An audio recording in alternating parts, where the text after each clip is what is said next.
during the outbreak of World War II, Mersea Island on the Essex coast was considered to be a front line against a likely invasion from the Germans, with its eastern side sitting at the mouth of the River Colne, which led right into the heart of the large town of Colchester.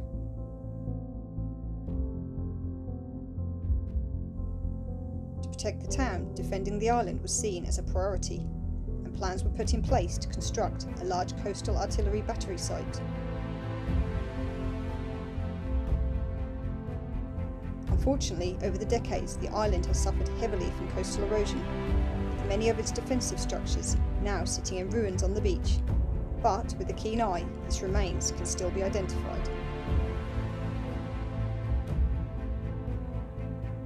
Amongst the tangled ruins that now sit on the beach are the remains of the coastal battery, with its 2 gun emplacements which housed 4.7-inch guns, likely to have been salvaged from World War I. These are clearly identifiable by their visible ring of bolts where the guns were once mounted.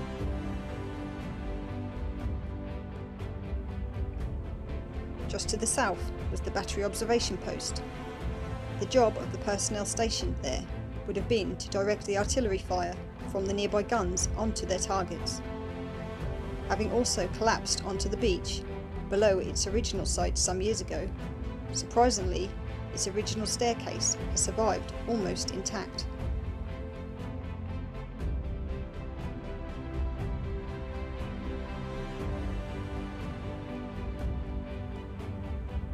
Like most gun batteries, it was complete with 2 search lighthouses.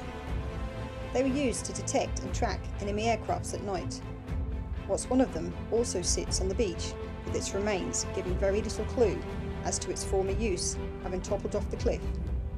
The northern searchlight's foundations can still be clearly identified, with it now forming a part of the sea wall.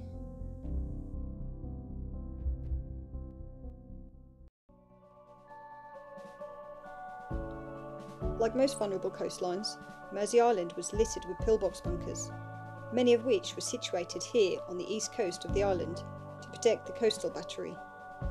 Some have also since been lost to coastal erosion, which continues to slowly eat away at the cliff edge even to this day, leaving just their rubble remains scattered on the beach, but a few further inland remain intact. This includes a large Vickers machine gun pillbox sat on the northeast point of the island overlooking the estuary. Now partially sunken into the sand, its impressive size, along with its large embrasure openings where the machine gun would have aimed from, can still be seen.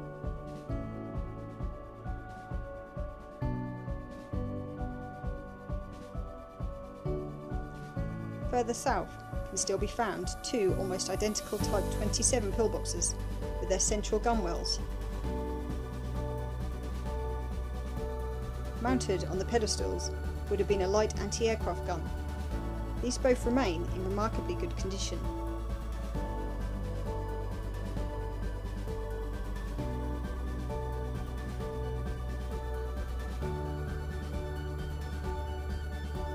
Hidden amongst a small wooded area, some distance from the eroding coast, sits an unknown building. Although it doesn't appear to be mentioned amongst the other war remains, it does, however, appear to be from the World War II era, and most likely formed a part of the camp which housed the soldiers, along with many other communal buildings which would have been removed after the war.